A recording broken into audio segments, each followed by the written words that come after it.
going to start off with an overview about anger.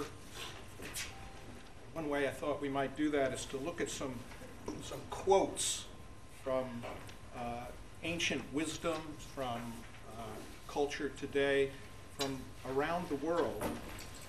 Listen to some of the quotes. Anger deprives a sage of his wisdom, a prophet of his vision. That's from the Talmud. He who is slow to anger is better than the mighty.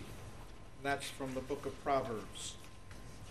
Be angry, but do not sin. Do not let the sun go down on your anger. That's from Ephesians. An angry man opens his mouth and shuts his eyes. From Cato. No man can think clearly when his fists are clenched.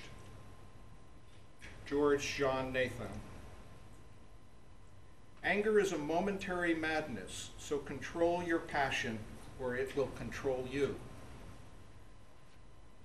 The fly cannot be driven away by getting angry at it. A favorite of mine from Nigeria. Anger can be an expensive luxury. Anger is a weed. Hate is the tree. Anger is quieted by a gentle word, just as a fire is quenched by water. People who fly into a rage always make a bad landing. From Will Rogers. Holding on to anger is like grasping a hot coal with the intent of throwing it at someone else. You are the one who gets burned. There's some really great truths in these ancient and modern wisdoms. Let's shift over to look at definition of what anger is. And this comes from a standardized test called the State Trait Anger Expression Index. And it's actually developed by Dr. Charles Spielberger.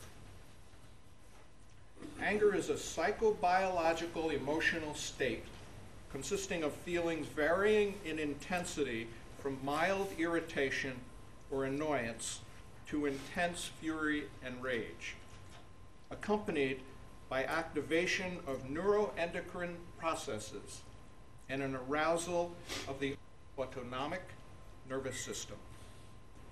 Anger is multifaceted. There are beliefs that people have about anger. For example, beliefs that we learn in our family growing up or we learn in school. Anger is bad. Many people hold that belief. It's useless to get angry.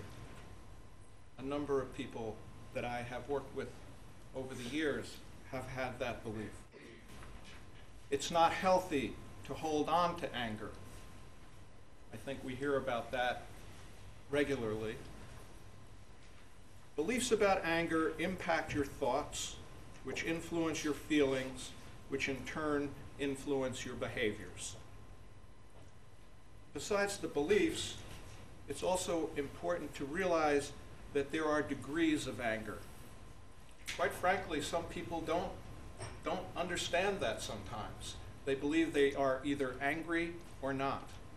And it's really, really important concept to understand that irritation, annoyance, slight anger, anger, rage, it's all part of a continuum. And that it doesn't have to go from 0 to 60 in 2 seconds flat. Anger is a two-step process. The first step, anger starts with an experience of hurt or pain. The pain can be physical or emotional. When it's emotional, it makes one feel